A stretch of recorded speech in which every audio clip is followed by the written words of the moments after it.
Hey, thanks for joining me. I've got a comic book that I'm almost certain you've never heard of. Like, I would be shocked if anybody has ever heard of this one. And I say that it's unfortunate because it's really interesting and it's really clever and I really like it. Um, I so several years ago, it felt like this book was done on a Kickstarter, and I supported it. It honestly was probably the first Kickstarter I ever supported, and it was very inexpensive what they were asking for because all they were looking to do is get some. They weren't actually printing physical books, just like PDFs to send out, so it was very inexpensive to support. But as I recall, I was on DeviantArt, where a lot of artists like myself, it was kind of a big deal years ago because everyone was on there and you could find all kinds of art, photography, anything creative, and you could upload extremely high resolution images almost without limit, completely for free. It was really awesome, actually. And somehow, some way, I came across the artwork of this JJ Hernandez, and had this book, this Devil and the Detective, and it's been so long I can't remember. I think there were some pages up. I had read some of it, and I thought that the concept was so neat. It was so interesting. There was some conversation back and forth. I can't remember much because again it's been a long time, but I remember being very complimentary, and I even offered up my artistic assistance if I could, and he was not interested, which is fine. He wanted to do his own thing, but I kind of forgot about it until my Facebook memories popped up and showed that I had supported this. I think it said back in 2018, which I would have thought it was a lot longer than that. I thought it was longer ago than that I ran into this person and their artwork. Anyway, so I went digging through my emails and I found the old PDFs that I was sent, and so I printed out the first issue, and I have to share this. I think there's so many interesting things in here. Now I do have to apologize for this. The printer that I use, the imaging unit, is kind of running dry, so there's some places where it's kind of got some streaks in it. I wish there was a physical copy of this, but it's so weird and so wild and so interesting. I love it. And actually, I kind of did a Google search, and I couldn't find much on this creator anymore, but there was a Twitter account. And it looks like, because I got the first 3 issues in PDF format, it looks like there's an issue 4, and looks like he's still creating. So that's awesome. But there's so many wild ideas in here. I had to share it. And I'm not sure how to verbalize how I feel about the artwork, in that it's this person's writing and concepts and stories and their own art, and it works really good as a small press indie book that's made by one person. There are some parts with the drawing where I feel like, God, if this was handed off to a Adam Hughes or a Mike Mignola or a Mark Silvestri, all guys with varying styles, but really incredibly visual artists, but were to follow everything that was laid out by this guy, the comic would be so goddamn well received. It's kind of hard because I don't mean to be disrespectful or dismissive of the work of JJ Hernandez, because put in a lot of work and effort to make it work. And I don't mean to be rude sounding when I'm like, the artwork is not the best, but if someone else draws it, does it lose its charm? Does it lose that thing that makes it unique and interesting? I don't know. And I say this being a guy who draws my own books, and so I just can't help but look at it and go, I love your designs, I love your story, I love your dialogue, I love the concepts, I love everything. I don't love the drawing. And so part of me is like, oh, if we could just I would happily draw this book, and think it would be great. So I don't know. If I kind of go back and forth on the work, I really do not mean to be disrespectful to the creator. There's some really interesting ideas in here. But we got The Devil and the Detective. Again, this is the cover was done in color, and the insides are all black and white. And then in this printing that I did not come out very well. But you got a detective and a Satan-looking character and a warped city in the background. So kind of interesting. So what is in this book? What would pair up a devil and a detective? The title alone. Imagine a movie coming out and he's like the devil and the detective. Like, I gotta look. So let's just get the hell into it. And this is one of the things that first really caught my attention with this work. I would personally probably, if it was me visually, the artist, he condensed a lot of story into, these aren't numbered, I don't know how many pages it is, but it's basically the size of a normal comic book. But I would think that this could be expanded out and like decompressed a little bit and to give a little bit more room for some of these visuals. But on the flip side, maybe it works perfectly fine. This is hell. So you've got this, the artwork is, the concepts are so fucking awesome. I gotta say, but sometimes the drawings are like, there's this little bee character, this flying bee, and he's kind of lost in this a little bit. But in hell here, it's like a toxic sludge sewer, like brick walls piping everywhere, like toxic barrels, and like the souls of the damned are inside these things. And back here is this little round door and these weird arrows pointing in all directions. But this bee character is running up and yelling, "Boss!" And so here there's the devil surrounded by, again, pipes and like in this sewer. Like the fact they make hell like a toxic sludge sewer instead of flames, like the bullshit you'd see in Spawn. This is 1,000 times more interesting than anything Todd McFarlane has ever fucking done with Satan and hell and the afterlife and, monstrous concepts. 1,000 times more interesting. But the bee comes around, he's like, boss. And Satan here is asleep. He's sleeping. He's on top of a skull. So the devil wakes up. He's like, what? And the bee character says, congratulations. Satan says, thanks. What'd I do? And he said, well, you killed God. It's all over the news on Earth. So, and the little bee guy, he's carrying like an iPad, which is funny to me. So Satan grabs, he's like, let me see that. And then he's listening to a news report. It says, a body resembling an old man was found on the beaches of Boston, Massachusetts this morning. The body, which many are saying is of divine origin, was bleeding multicolored blood and has had a massive wound in its chest.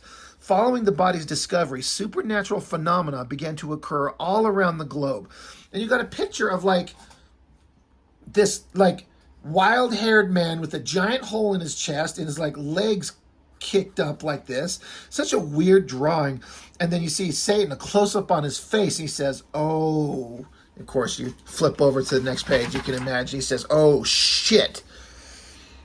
So, the beginning title of the book, The End of the World, and more reports from the news. It says, reports of giant armadillos roaming the streets in Hong Kong.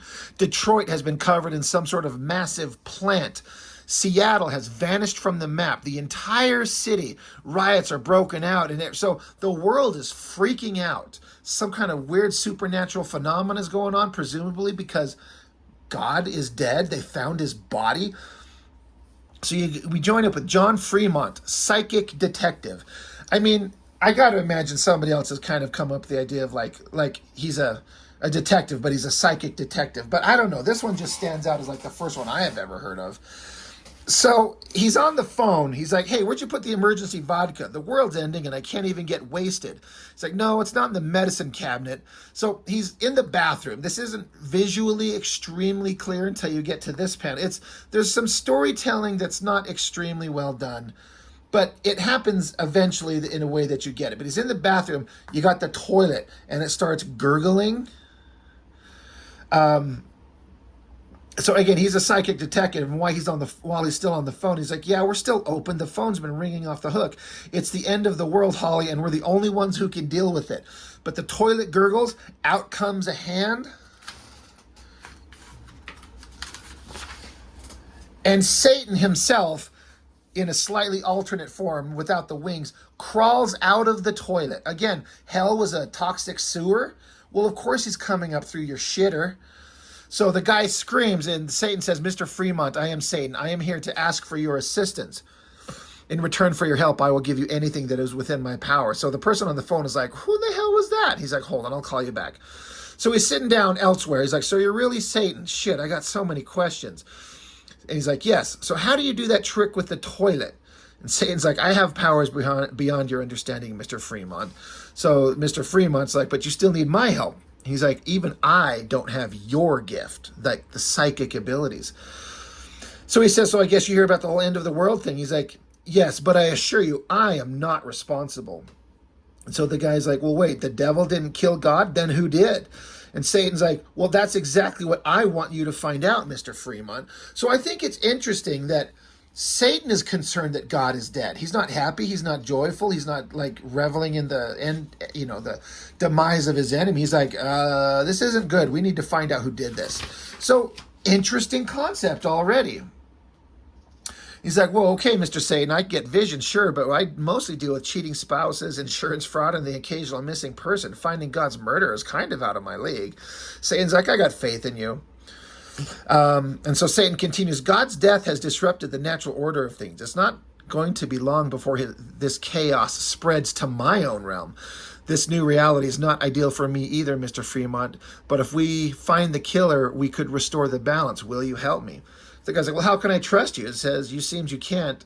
You can't, but it seems that you have everything to win and nothing to lose. So the guy's like, no, fine. All right, Mr. Satan, I'll take your case. So, storytelling is kind of compressed and, it's not the opposite of, it's not decompressed and dragged out over pages and pages like I would probably do to the detriment of the story. But, it's an interesting concept. I'm like, all right, psychic detective and Satan from hell need to investigate why God is dead. Meanwhile, this girl shows up. Now, she's the one who was on the phone with him earlier. And she walks in and says, please tell me that's a Halloween costume. Fremont's like, Holly, this is Satan. I just accepted a case from him. Satan, Holly's my assistant. He's like, charmed. And she says, yeah, no, I'm not dealing with this. And she goes into the bathroom. He's like, don't worry, she'll come around. Do you have any suspects? He's like, my own assistant will be along shortly with my briefcase, and it will contain... And so Fremont's like, oh, wait. If his assistant is coming, he's probably coming the same way that Satan did, through the toilet. Well, she's in there taking a shit. And, of course, she screams. So there's some humor built into it. So I'm like, again, I'm already into it.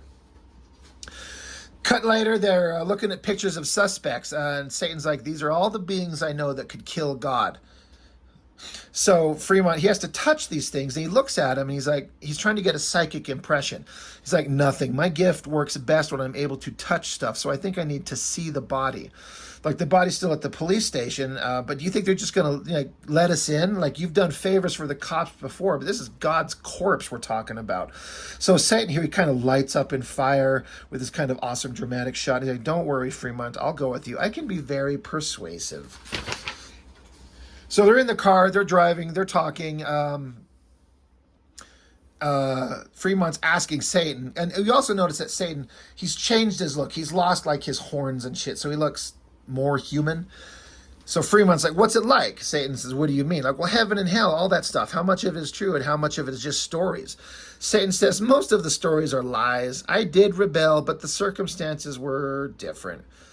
So Fremont says, so there is a hell then where you torture people? He says, yes, originally I was more creative with my methods of torture, but now I settle for broiling the souls like lobsters. It's much simpler that way, I find. Fremont's like, oh, yeah, I can see that. But Satan's like, hey, you might want to keep your eyes on the road. There's a bunch of people rioting in the streets. So he tells him, stop the car. So Satan gets out, again, lights on fire and conjures this horrible, like, demonic, satanic imagery to scare people away. The guy's like, well, what the hell was that? Satan's just some hellfire, an easy trick, really. So then Fremont says, Jesus. And Satan's like, he's dead too now. Oh, he's dead too now. Yeah. And he's like, you know what I mean. Anyway, they get to the police office. Everyone's freaking out.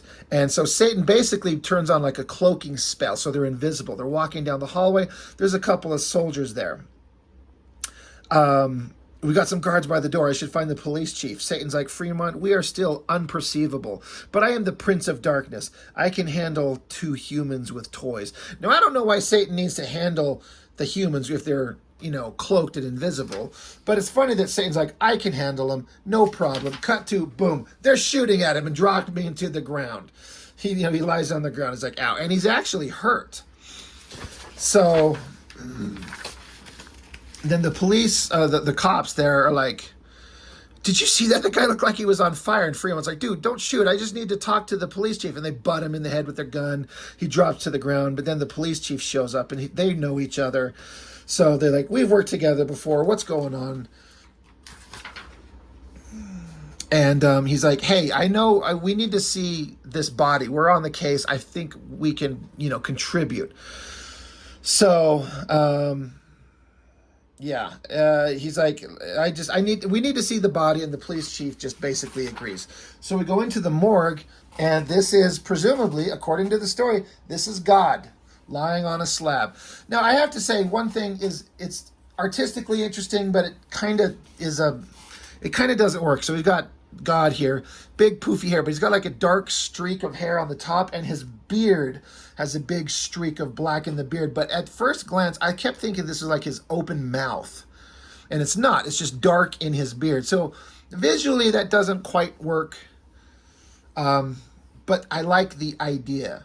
And so he's got a big cannonball. So it says here, the body has been shot through the chest with something resembling a cannonball. The heart and lungs are missing, although none of the organs on the inside of the body resemble anything found in human anatomy. You notice it's not very subtle. They mention it later, so I know now to look at it. Fremont is actually looking at Satan, and Satan is looking at God, and Satan is not. He's almost sad. He's almost upset. Something is messing with him. So the police chief is like, hey, Fremont, the task at hand is okay. So Fremont touches the hand of God. Has some psychic crazy vision. And I love the ideas of the visual here, like spewing out of his eye, a train, a clock, multiple clocks like falling through the air, different times, some kind of monstrous face, like a rural setting, like a shack, and a guy standing amidst skeletons on the ground holding something in his hand, a weapon, an axe, who knows, and then just an outline of the state of Kansas and a little spot to go. So a visual representation of the vision that he had. And so that he takes his hand off, and he just kind of looks. This Fremont and Satan look at each other, and Fremont's like, I saw a town by the beach. There were palm trees. There was a man there, white, medium height. His face was shrouded. He was working on some sort of generator in his basement. There were some quick flashes of his bathtub, which had been filled with rainbow-colored blood. So the cop says, well, thank you. We'll see what we can do. In the meantime, we may need you again, so don't leave town. So back at the office of Fremont, psychic detective, the Holly, the human's assistant, and the bee, they're still there. I'm trying to see if the bee has a name. I don't know if he does. Anyway, so Holly's like, so do you know who did it? And he says, sort of. Satan says it was some creature called the Steel Phantom, but I saw someone else. And Satan's here like, the Steel Phantom has been imprisoned. Someone may have released it and is now controlling it. So Holly's like, great. So Satan here pulls his toilet mojo, kicks this guy's ass, and we find the real killer and get paid, right? Well, it's more complicated than that. Satan's like, my powers failed me at the police station. We'll have to use human transportation, and I would like Fremont to join me on the journey. This investigation is far from over. But Fremont's like, he needs our help. We got to do this. The case isn't closed. Satan's like, I would go by myself, but these reality disturbances... had these reality disturbances not affected his powers, he would do it on his own. But he's having struggle with his own abilities in this world, so he needs these humans' helps. The humans' help. So Holly's like, well, can I see you in my office, please? And so they're in like a closet. He's like, yeah, I love what you've done with the place. She's like, are you insane? Basically just calling him out like, are you really going to go with this guy that says he's Satan? He's actually the devil, and you're going to go with him. And like demons crawled out of the toilet. What the hell are we doing? But he's like, I don't know if we have anything to lose. I think we have to do this. We have to see this through. Something crazy is going on. I'm trying to see. I missed a part. It's fine. Anyway, oh yeah, right here it says. He says he's talking about Satan. He's like, I don't think he cares about that kind of thing, like being traditionally the devil. And Fremont's saying, you didn't see him at the station, Holly. He was so sad when we had to see the body. He's just a sad old man. And she's like, no, he's not. He's a lizard. He's like, you know what I mean. So she's like, cut the bullshit. What's this really about? He's like, he said it that if we find the killer, it would restore the balance. It would fix everything. And I think I can't help but think this is partly my fault. I should have seen this coming. She says, you can't be responsible for that. He says, I'm a psychic. I should have seen it coming. He's like, but we got to do this. I have everything to win and nothing to lose. She's like, you don't have to come. She's like, oh, no, I'm going. So she says, yo, devil man, travel expenses, salary, how are you going to cover all of this? And he does a little magical conjuring. He's got a big pile of cash in his hand. A simple conjuring trick. You think this is enough? She says, I'm in. So they've met each other. They know what each other's kind of motivations are, why they're going to do what they're going to do. There's no trust between them all, but we have to do this. The devil and his weird little sidekick, and these two, they got to go do a thing. And then the last page, a skeleton on the ground of an animal and a human. And then there's this creature, like there's a fire pit, and big gears and around it. And he's saying things. It's kind of hard to actually make out the text, which maybe is helpful. So it almost comes across as like a different language. But it says no brakes in this train. He's holding a hammer. He's raising it up and slamming it down. I saw maybe like a forge, working on a forge and fashioning something. Slams it down to be continued. So, setting it up for the to be continued, you got like, well, what's going to happen? Where's the story going to go? What's going to happen in the next issue? Now, I have issues 2 and 3. I haven't printed them out or anything like that. I'm not sure if it would be okay if I were to just print out this guy's work and share it online. I only do this with the intention of sending more eyes and attention in the direction of the creative team. So maybe I'll see if I can't get a hold of him and see if he's okay with it, if he cares or not. We'll see. But The Devil and the Detective, I thought there were a lot of really interesting things in there. I thought the dialogue was really well written. I think that the designs are awesome. I think the concept is interesting and funny. I mean, it's preposterous. It's ridiculous. I mean, God's dead. Satan's worried. He's coming up through the toilet. It's like silly but awesome at the same time. I just love it. So I just, once I saw this, I'm like, holy shit, I have a way to share this. Now that I'm doing a YouTube channel and I've got a little bit of an audience, I wanted to show it to anybody who's out there maybe interested in something different, something unique that you've never heard of. Like, I don't think anybody who watching this video has ever heard of this before. If you have, tell me, where did you hear about this from, if you have? But like I said, I tried to do like a search, if there was like a website, any kind of future work. And again, all I could come up with was that the works, he's put them up on like Comixology and things like that, and it has a Twitter account, but nothing else. So I want to share these works. These are interesting, they're really cool, and I want to put the word out there to people. So anyway, that's all I've got. It's an awesome book, and I kind of hope that we get the chance to show the rest of them, because the story goes into some more crazy wild places, and it's really fun. So that's all I've got for now. Thanks for watching, and I will see you soon.